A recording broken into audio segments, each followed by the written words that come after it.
What up, world? It's your boy J Star back again with another video. We have the value plays of the week 2, man, and we're gonna get right into this one, man. Like I tell you, I try to go over these value plays by matchups and everything like that, when the defense and things like that, the best chance for these value plays to go off or have an opportunity to go off and do well for the cheap price that they are. Excuse me, y'all. But we're gonna get right into this. I'm gonna give y'all about like 2 to 3 for each position if I can. So we're gonna go to quarterback so far. And at quarterback value this week, I would have to say Jared Goff should be in a good place, for 5,400, definitely at quarterback.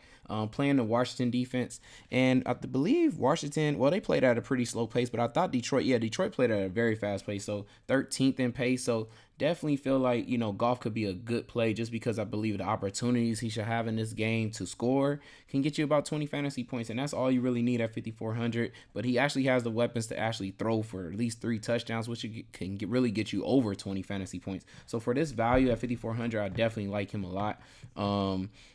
Also, though, I would say in another game that I think Mac Jones not Mac Jones, my bad. I meant to say Daniel Jones, y'all. Daniel Jones is a good value play also against Carolina. I do expect the run game with Saquon to work in this game, so I definitely think though he's gonna have to pass off to Saquon too as well in this game, and I feel like he could dump to Saquon, gain a touchdown that way, as well as hit Shepard, since Shepard already showed you what he can do. Man, took a deep route, took it all the way to the house, man. It was crazy. So I could see another 2 touchdown gains from Daniel Jones at 5,100. Could get you another 18 fantasy to 20 fantasy for 5,100, and I feel like that's really good at value there. But on the running back side, we have 2 running backs I like here on this side this week. And let's see where we at right here at Darrell Henderson. Definitely in a good spot. Played, I believe, the second highest amount of snaps on out of all the running backs through the whole week. So I definitely feel like Henderson is going to be used a lot. I don't think they're going to Akers, man. Henderson was already their first back, even when they used to have Akers, playing backup anyways. And I just feel like he's just a stronger back, knows all the plays, pass catching ability too as well. I feel like he's a great value for 5,700. Is going to be in the whole, in the game the whole time. I swear, I just know that the Rams is going to get to the goal line way more than what they got to the goal line against the Bills.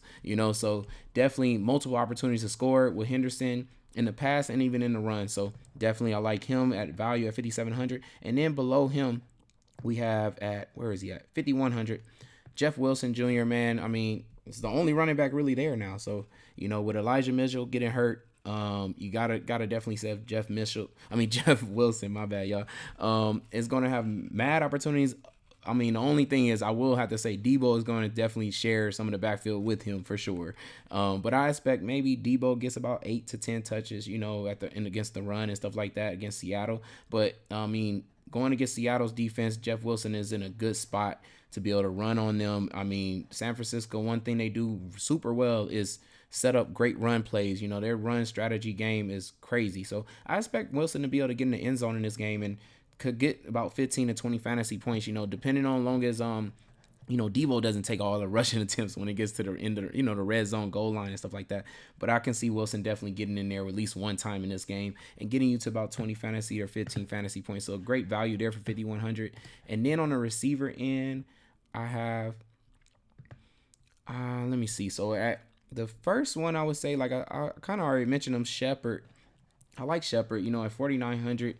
Pretty good price here. I think like if he's really going to be in as long as he was in last game, and it's also like if he's going to be able to get those deep shot type plays, then for 4,900, man, he can be very valuable to get another 15, maybe 20 fantasy points, because I do believe Saquon will be able to run the ball in this game still and be able to pass catch too as well. But the play action should work very well. And I believe Shepard is probably going to be the actual receiver that's going deep and stuff like that. I know they have Galladay, but it doesn't seem like there's a connection yet with Daniel Jones and him. And I already know there's a connection with Shepard and him. So, and then another value play I would have to say is Donovan Peoples-Jones is a good value play to me at 4,400.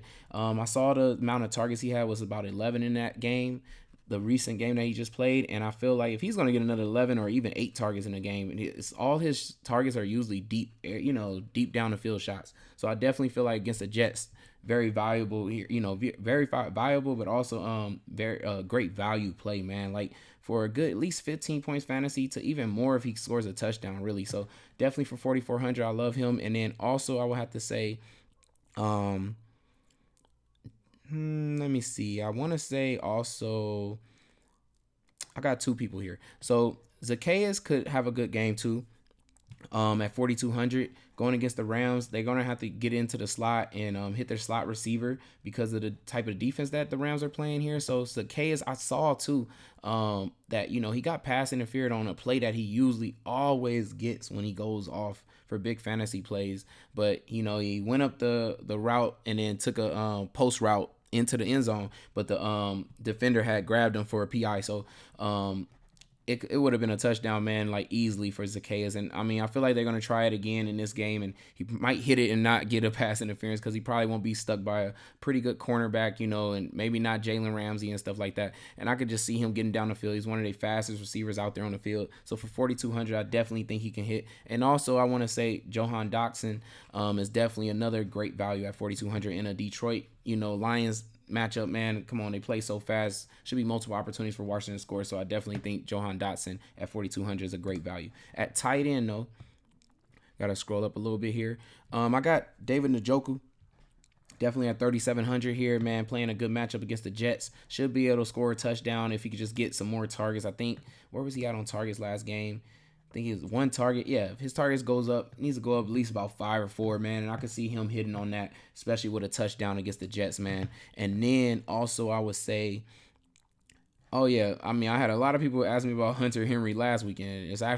This is more the weekend for him, for Hunter Henry. I tried to tell y'all last weekend that I didn't feel him. I tried to say the Dolphins defense was not a good matchup for him, but I definitely think this Pittsburgh matchup here is a better matchup for him for 3,600. Definitely could take Hunter Henry. And then I want to say also, I believe Detroit with Logan Thomas, definitely. I mean, come on now, 3,400. His targets was pretty good, like 6 targets. Like I'll take 6 or 8 targets at 3,400, y'all. Like for real. Like if he can get probably 2 more targets in this game, and maybe he probably can, just because of the fact that this pace of the game for Detroit is so fast. I can see them get into the red zone more, and I can see him actually catching a touchdown at least, even in 6 targets. So for 3,400, definitely think he can get you 15 fantasy points and it'd be a great value play. So that's all my value picks, man, for this week. I hope y'all enjoyed that, and build your lineups around these players and be able to get great, because I mean you're gonna have to be able to take some value this week for sure, with the fact that there's so many high receivers to play and things like that. You got a lot of them up here in the top, and then you got a lot of good running backs at the top too as well. So you definitely gonna have to plug in some of these value plays to make your lineup out to win this weekend for sure. But it's your boy J Star. Hope y'all enjoyed. Thank you for all the likes, comments, subscribers. I'm out. Peace.